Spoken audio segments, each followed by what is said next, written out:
انسانی تاریخ میں کھانا صرف بھوک مٹانے کا ذریعہ نہیں تھا، یہ ایک مقدس عمل تھا۔ کچن سے اٹھتی خوشبو، دسترخوان پر اکثر بیٹھے چہرے اور دن بھر کی باتیں، یہ سب ہماری تہذیب کی پہچان تھی۔ لیکن پھر سب کچھ بدل گیا۔ پچھلے 30 سالوں میں ہم نے آہستہ آہستہ صحت کو قربان کر کے ذائقے کو اپنا خدا بنا لیا۔ فاسٹ فوڈ جو کبھی مجبوری تھا، آج ایک لت بن چکا ہے، ایسی لت جو ہمارے رہن سہن اور ہمارے جسم دونوں کو بدل چکی ہے۔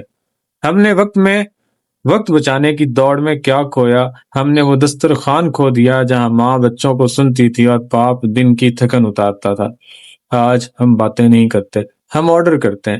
کچن اب ہماری مہارت نہیں رہا، یہ ایک ایپ بن گیا ہے۔ ہم بھول گئے ہیں کہ اصل غذا وہ ہے جو زمین سے اگتی ہے، نہ کہ وہ جو فیکٹری میں بن کر پلاسٹک میں لپٹتی ہے۔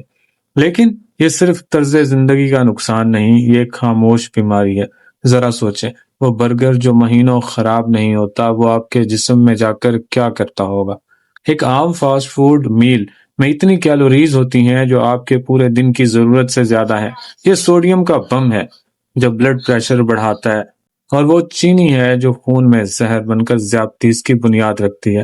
ہم اپنی شریانوں کو خود چکنائی سے بھر رہے ہیں، صرف چند منٹ کی لذت کے لیے۔ جدید سائنس کہتی ہے یہ غذا صرف جسم کو نہیں، دماغ کو بھی نقصان پہنچاتی ہے۔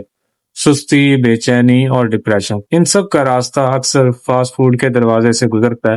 لیکن ابھی سب ختم نہیں ہوا، فیصلہ اب بھی ہمارے ہاتھ میں ہے۔ ہم مشینوں کی بنی غذا کھائیں یا قدرت کی دی ہوئی نعمتیں۔